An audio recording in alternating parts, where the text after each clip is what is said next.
ఇదేనా ముఖ్యమంత్రి మాట్లాడే భాష? ధర్మమేనా?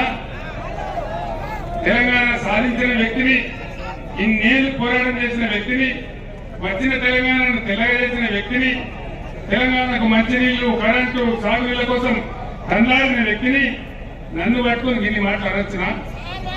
ధర్మమేనా ఇది? ఇది మన తెలంగాణ గౌరవమా? కాబట్టి న్యాయం, ధర్మం మీరు చెప్పండి.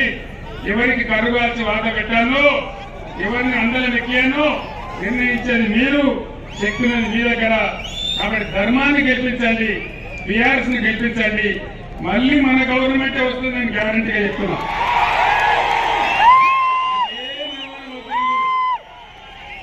ఇలా బగ్గుమంటున్నా తెలంగాణ. ఎక్కడికి పోయినా నా బస్సు కళ్ళెత్తలేరు. ఊరికి పూలు తాగుడు, గుమ్మడికాయలు కొట్టుడు, రకరకాల పనులు చేసి గంట అరగంట నేను ఆలస్యం